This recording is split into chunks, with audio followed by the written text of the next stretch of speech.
Bienvenue à l'émission Fenêtre sur le cosmos. Cette semaine, nous parlerons de l'observation du ciel à l'œil nu.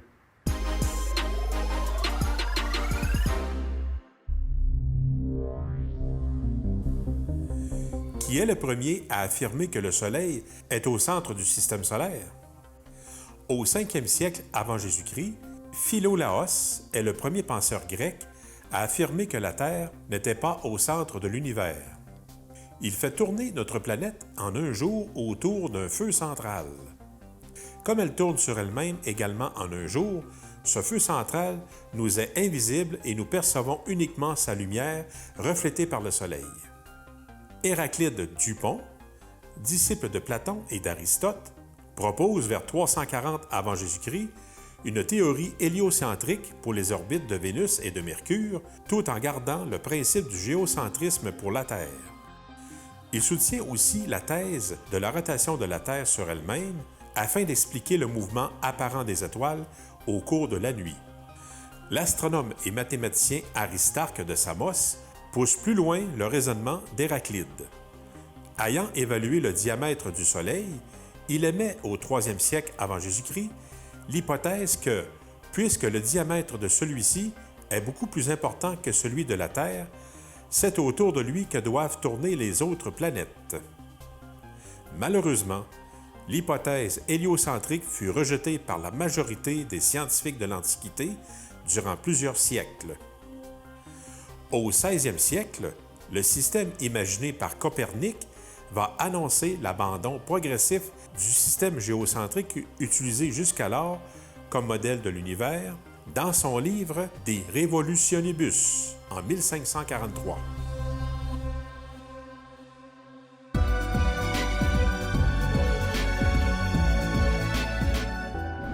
Bon, nous parlons de l'observation du ciel. Maintenant, quels instruments qu'on utilise pour observer le ciel? En fait, on a plusieurs outils à notre disposition pour faire l'observation du ciel. Le premier outil qu'on a, eh bien, ce sont nos yeux. Et c'est quand même très puissant, ces yeux-là, parce qu'on voit bien des choses, mais on ne se doute pas de tout ce qu'on peut voir. Et c'est ça qu'on va voir aujourd'hui. Mais aussi, un autre instrument qui est très utile, mais qui est peut-être peu utilisé, ce sont les jumelles. Et aussi, naturellement, eh bien, on peut observer au télescope. Alors, souvent, quand on a dit on va observer le ciel, les gens sous-entendent télescope, mais ce n'est pas nécessairement le seul outil qu'il faut utiliser. Il faut commencer par plus grand pour connaître son ciel et tout ça. Et après ça, eh bien, on a des accessoires qui vont nous aider, des outils comme le cherche-étoile, qui va pouvoir nous aider. Après ça, on a maintenant, aujourd'hui, à l'ère de l'électronique et des cellulaires performants, eh bien, on a des applications qui nous permettent de pouvoir retrouver dans le ciel à peu près n'importe quoi. Et naturellement, il y a les ordinateurs portables là, qui peuvent nous aider justement dans cette ligne-là. Alors là, ce qu'il faut savoir, c'est qu'est-ce qu'on peut voir à l'œil nu? Hein? Alors Patrick, d'après toi, qu'est-ce qu'on pourrait voir à l'œil nu avec nos yeux? Les étoiles? Oui, effectivement, les étoiles. Des constellations? Les constellations. Après ça, bien, le Soleil. Le Soleil. Oh! Mais il faut faire attention. Et voilà. Exactement. Okay. Quand on observe avec le Soleil, eh bien, ça nous prend une petite lunette là, de ce genre-là. Une protection spéciale. Et ce sont des protections spécifiques pour le Soleil. Hein? On ne peut pas regarder n'importe quoi avec ça. OK. Exactement. Ensuite, qu'est-ce qu'on peut voir? On peut voir des étoiles filantes? Ben oui, exactement. Les étoiles filantes, hein? On en a vu une quantité quand même assez impressionnante là, durant les dernières Perséides. Est-ce qu'on peut voir des planètes? Oui, effectivement, on peut voir des planètes. Il y a une chose aussi qui est un phénomène que ça fait un petit bout de temps qu'on n'a pas vu, ce sont des aurores boréales. Alors ça, okay. on n'observe pas ça au télescope puis aux jumelles, là, ça ne donne rien. Il y a aussi quelque chose qui est quand même assez intéressant à voir aussi, ce sont les satellites artificiels. Et avec les applications, on peut même savoir quel satellite qui est en train de passer dans le ciel. Et naturellement, il ne faut pas oublier la Station spatiale internationale. Patrick, il y en a une qu'on a oubliée, là, une qui est importante, un objet important. Là, j'ai dit une parce que, bon, j'ai quasiment dit le mot, là. Oui, puis on disait dans une précédente émission qu'elle était menteuse. Elle était menteuse, mais oui. Comme on dit, elle a menti. Donc, on parle de la Lune. Ben oui. Exactement, c'est ça. Maintenant, si on observait aux jumelles, d'après toi, qu'est-ce qu'on peut observer avec les jumelles? Ah, peut-être on verrait mieux les planètes. Oui, on pourrait voir les planètes, parce que des paires de jumelles, eh bien, il y en a de toutes les grandeurs, hein, il y a de toutes les forces. Et avec ça, eh bien, c'est sûr qu'on peut voir les planètes un petit peu mieux, mais pas avec celle-là. Celle-là est trop petite, là. Mais avec des très grosses, on pourrait les voir. Qu'est-ce qu'on peut voir à part ça? Les cratères sur la Lune. Oui, on pourrait voir la Lune, en fait, hein, avec ses cratères. On pourrait voir aussi le Soleil, mais encore là, ici, il faut faire attention. Hein? Évidemment. Et ça prend des filtres spéciaux et on peut s'en fabriquer de ces filtres-là et on peut les mettre, et c'est sûr que ça en prend deux. Hein? Il ne faut surtout pas prendre de chance puis d'en mettre juste un. Donc, on peut voir aussi d'autres objets comme les nébuleuses, puis les galaxies et les amas d'étoiles là, dans le ciel. Alors, les jumelles, ça nous permet d'avoir un champ beaucoup plus grand. Bien, plus petit que les yeux, mais on a l'avantage qu'il y a un grossissement là, qui vient avec, et aussi une augmentation de la luminosité de ce qu'on regarde, à cause de l'ouverture qu'on va avoir ici sur les jumelles. Et finalement, bon, mais qu'est-ce qu'on peut observer maintenant avec un télescope? Hein? On en a un bel exemple ici en arrière de nous. Bien, tout ce qu'on peut voir avec une paire de jumelles, sauf en plus gros plan, parce que ça grossit beaucoup plus. Oui, effectivement.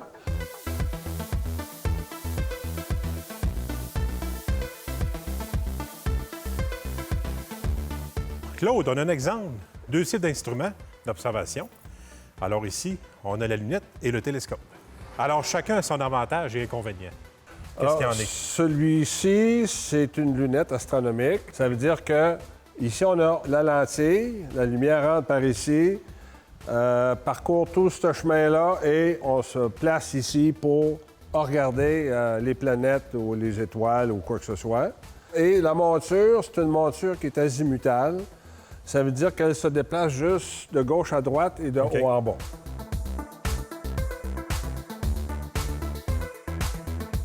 Celle-là ici, bien, lui, c'est le télescope de type Newton. Et lui aussi, sa base, c'est une monture style azimutale aussi. Mais on peut voir que lui ici, la différence qu'il y a, c'est que son miroir est ici en bas. Hein? Il y a 12 pouces de miroir. Et on peut apercevoir, justement, ici, on a un Telrad et un chercheur d'étoiles. Et le gros avantage, c'est le Telrad, qui est beaucoup plus simple d'utilisation et beaucoup plus efficace, surtout pour trouver les différents objets. Fait que ça, c'est un réflecteur, puis lui, c'est un réfracteur. C'est ça, exactement. OK, parfait. C'est en plein ça.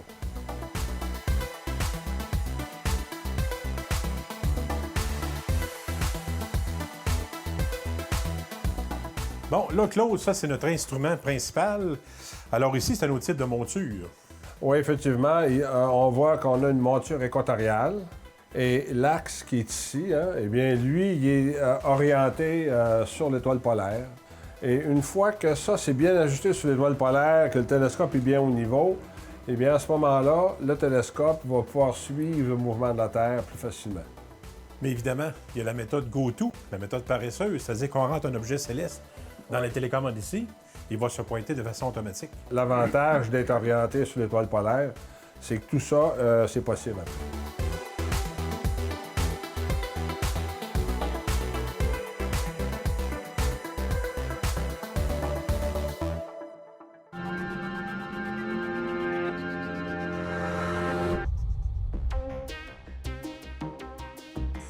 Saviez-vous que les télescopes sont des machines à remonter le temps?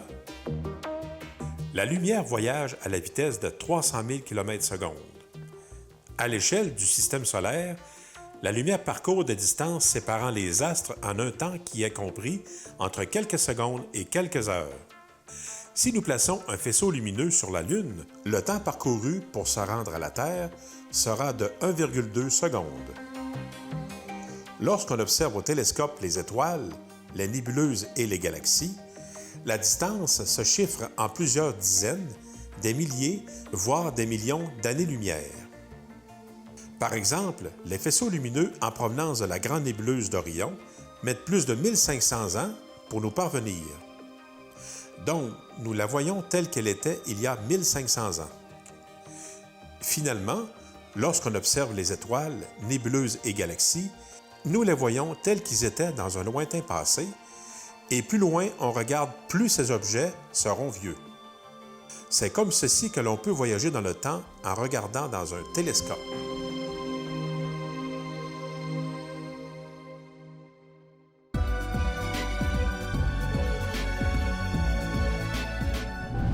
Bon, maintenant, est-ce que ça prend des connaissances particulières pour observer le ciel? C'est important avant de se lancer en astronomie, surtout dans l'observation du ciel.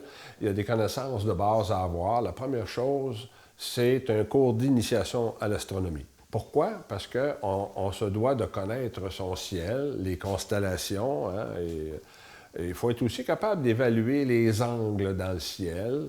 Une connaissance en météorologie de base, c'est pas quelque chose de nuisible. Au contraire, ça peut nous aider à mieux planifier nos soirées. Est-ce qu'il va faire beau ce soir? Est-ce que ça va être dégagé, etc.? Bien, ça, c'est un des éléments qui est bien important. Parce qu'évidemment, s'il y a des nuages, bien, on oublie l'observation du ciel. C'est ça. Alors, si on commence par le cours d'initiation à l'astronomie, eh bien, pour commencer, il faut apprendre la terminologie. Hein, la terminologie est très spécialisée. C'est des termes souvent qu'on n'entend pas de façon régulière. Alors, il faut apprendre des mots comme magnitude. Hein, c'est quoi? Les amas d'étoiles, c'est quoi? Les étoiles variables, bon, ainsi de suite. Là, c'est tous ces mots-là qu'il faut commencer par apprendre. Et ça se fait quand même assez bien, ça. Et par la suite, eh bien, il y a les principes de base en astronomie qu'il faut, je ne dis pas connaître sur le bout de ses doigts, mais qu'il faut apprivoiser. Donc, il faut savoir c'est quoi le système solaire, c'est quoi des galaxies, c'est quoi le cosmos. Hein? C'est des grands principes de base-là, les étoiles. C'est quoi une étoile? C'est quoi la différence entre une étoile et une planète? Tout ça, c'est important. Nous, on a des trucs pour savoir, quand on observe le ciel, si on a affaire à une étoile ou à une planète, on pourra en reparler. Aussi, il faut apprendre un petit peu la mécanique céleste. C'est quoi les moyens qu'on a pour se repérer dans le ciel? Alors, il y a des systèmes qu'on appelle azimutales, il y a des systèmes équatoriales. Bon, mais c'est tout ça. Il faut comme apprendre toute cette mécanique-là, comment ça se déplace dans le ciel et qu'est-ce que ça prend pour être capable de faire de l'astronomie de façon intéressante. Et finalement, bien, les principaux endroits où on pourrait recevoir cette initiation-là, habituellement, on essaie de retrouver un club d'astronomie. Alors, c'est notre source d'information principale. Et il ne faut pas oublier qu'ici, au planétarium, eh bien, ou dans le club d'astronomie boréalide, qui est dans la même bâtisse quand même, eh bien, nous, on est en mesure de fournir ces formations-là. Et dans le dôme du planétarium, eh bien, on a ce qu'il faut pour réaliser ces animations-là. Dans le simulateur de ciel. Exactement, c'est ça.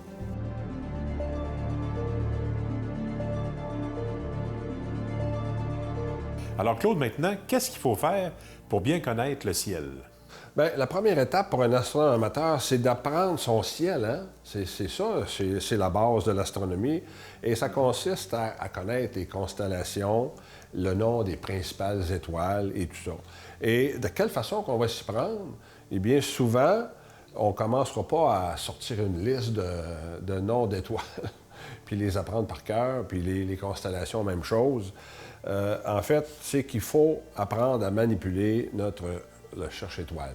Et sur le cherche-étoile, on peut voir les constellations sont reliées entre elles pour montrer c'est quoi la formation à laquelle on a affaire. Et les étoiles ont certaines grosseurs. Les principales étoiles, on met leur nom. Et cet outil-là, eh bien, regardez, il y a comme un petit plastique. Alors, il faut placer ça à la bonne date et à la bonne heure. Et ça marche 12 mois par année. Et une fois qu'on a aligné l'heure qu'on veut observer et la date, eh bien, on a juste à regarder dans l'ovale qui est ici. Et dans cet ovale-là, eh bien, c'est le ciel du moment présent. Moi, j'appelle ça, parce que lorsqu'on donne des ateliers là, dans les écoles, moi, j'appelle ça la carte routière du ciel. Oui, effectivement. Et une fois qu'on a positionné ça comme ça, eh bien là, on a toutes les constellations qui sont accessibles et on peut commencer à expliquer aux gens de quelle manière, par la suite, qu'il faut utiliser le cherche-étoile, parce qu'il faut l'orienter Et quand on le place, mettons que je veux regarder dans cette direction-là vers le sud, on le place au-dessus de notre tête. Et à ce moment-là, avec une petite lumière rouge, hein, eh bien là, je peux visionner et regarder en même temps les étoiles qui sont dans le ciel.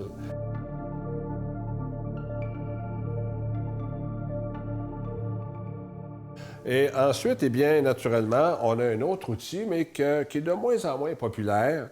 Eh bien, c'est la carte du ciel. Et des cartes du ciel comme ça, eh bien, nous, on a tout le ciel de l'hémisphère nord, hein, qui est cartographié.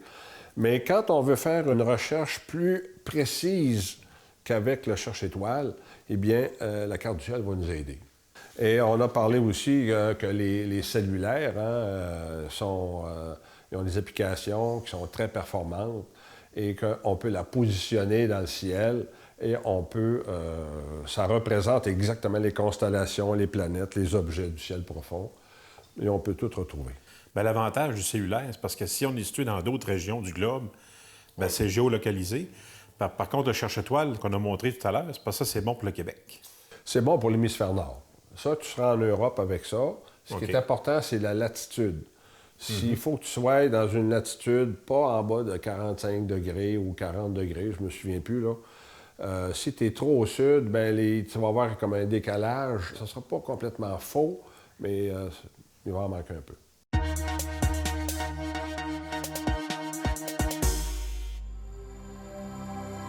Découverte possible d'une forme de vie dans l'atmosphère infernale de Vénus.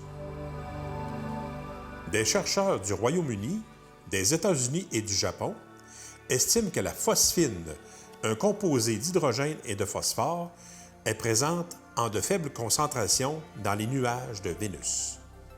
On y a découvert la présence apparente de phosphine, un gaz existant sur Terre dans les couches nuageuses de Vénus, et on s'interroge sur sa provenance. Soit il s'agit d'un processus encore inconnu, ou bien d'une forme de vie, selon une étude parue dans Nature Astronomy. La confirmation de cette hypothèse nécessita l'utilisation de 45 antennes du vaste réseau submillimétrique de l'Atacama, appelé ALMA au Chili, un télescope doté d'une résolution plus élevée dont l'Observatoire européen austral, appelé ESO, est partenaire. L'un et l'autre instrument ont observé Vénus à une longueur d'onde voisine du millimètre, bien supérieure à celle que l'œil est en mesure d'apercevoir. Seuls les télescopes implantés à haute altitude sont capables de détecter la phosphine avec efficacité.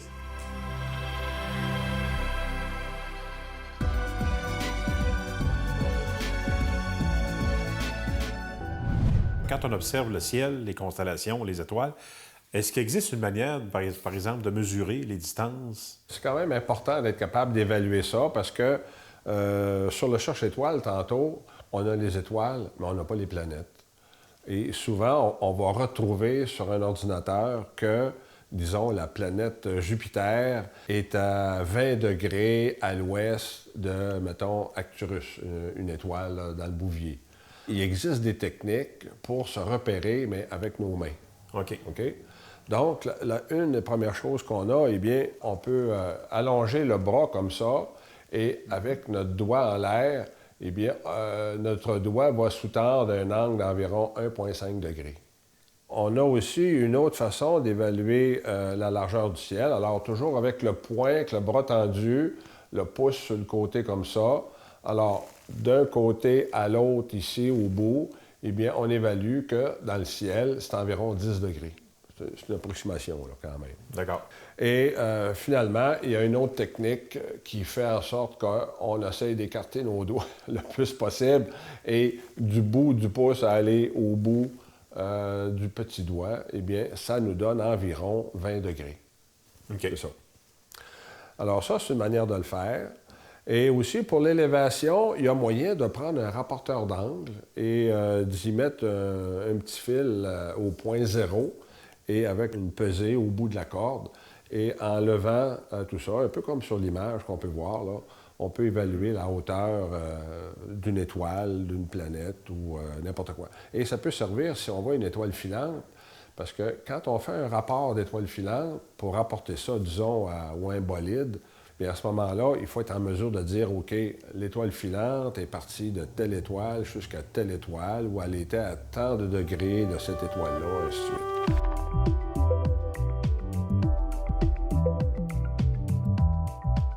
Les applications qu'on utilise pour le cellulaire, justement pour les cartes du ciel électroniques, est-ce qu'il en existe une certaine quantité? Y en a-t-il plusieurs? Est-ce que c'est gratuit? Il faut les payer? Ou... Toutes les réponses sont bonnes. Alors, les applications cellulaires, il y en a une quantité quand même assez impressionnante, juste pour les cartes du ciel, justement, là, pour se repérer. Et l'avantage d'une application, c'est que tu vas avoir les planètes aussi, tu vas même avoir les comètes. Tu vas peut-être avoir aussi des astéroïdes, ce qu'un cherche-étoile ne peut pas te donner, là, parce que ces objets-là ne sont jamais au même endroit là, d'une année à l'autre. Alors, il y en a pour iPhone, il y en a pour Android, et on a Google Sky, Sky Safari, Carte du ciel, Star Walk, autant pour Android qu'iPhone, et Sky View aussi pour Android et iPhone. Alors, il s'agit de chercher carte du ciel, puis sur nos cellulaires, dépendamment de celui du type qu'on a, que ce soit Android ou iPhone. Et des gratuits, il y en a, mais par contre, il y a souvent une version payante si on veut éliminer les publicités ou avoir plus d'options à l'intérieur.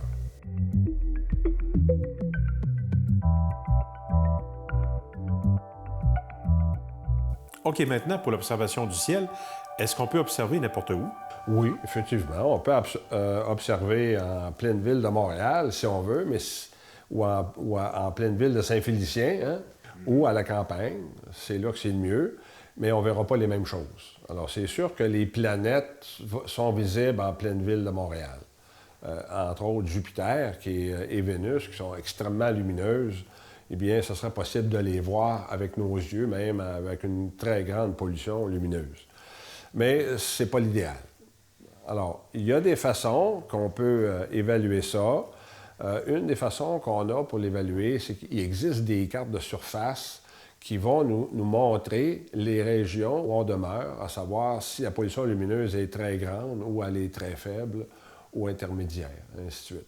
Alors ici, si on est capable de voir la Voie lactée, donc si vous êtes dans un endroit où la Voie lactée est invisible, eh bien là, c'est vrai que vous n'êtes pas dans un bon site d'observation. Si vous percevez la Voie lactée d'un bout à l'autre de l'horizon, bien là, c'est déjà un signe encourageant.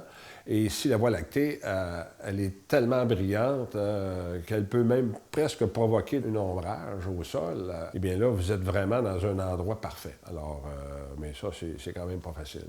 Mais on a aussi d'autres outils. Un exemple, Messier 45, les Pléiades. On appelle cet objet-là les 7 sœurs. Alors, il y a 7 étoiles que vous pouvez vous amuser à regarder.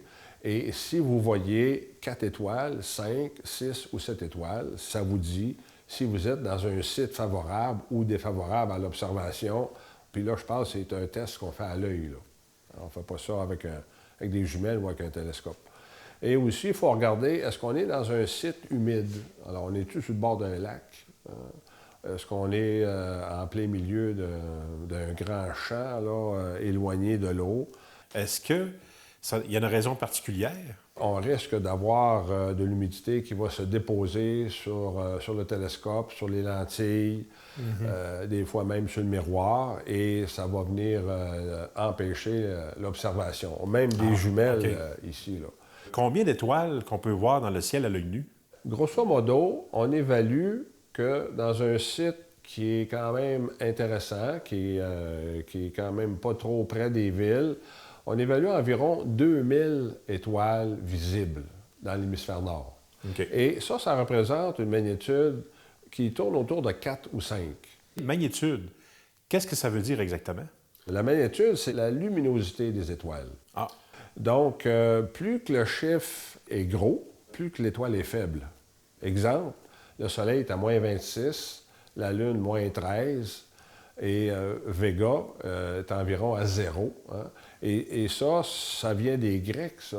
Et à ce moment-là, l'étoile Vega avait été prise comme l'étoile la plus lumineuse qu'on pouvait avoir dans le ciel. une certaine référence. Oui, c'est une référence. C'est un point arbitraire qui était 0, tout simplement. On a décidé que c'était comme ça. Et malgré tout, on a conservé cette technique-là.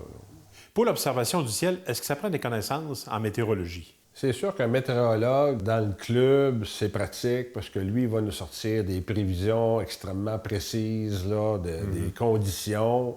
Par contre, il existe un site qui est spécialisé pour l'astronomie et qui a été fait par un astronome amateur. Il a créé avec un autre un site web sur lequel on a des cartes spécialisées. Okay. Puis la carte, ça s'appelle le Clear Sky Chart.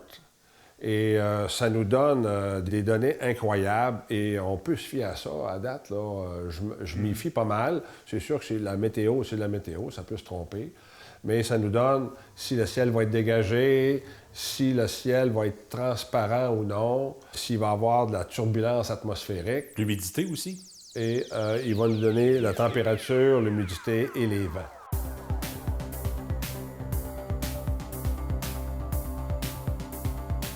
Si vous désirez en savoir davantage, bien, il y a le site du Club Astronomie Les Boréalides qui donne une foule d'informations, ainsi que les coordonnées. Alors, c'est une façon de pouvoir trouver l'information sur l'initiation du ciel, l'initiation de l'astronomie. Et aussi, on va le préciser, c'est que sur la page d'accueil du club, il y a le Clear Sky Chart, justement, avec le lien direct avec le petit tableau, là, le graphique. Vous cliquez là-dessus, puis ça vous donne l'information là, en temps réel. Effectivement.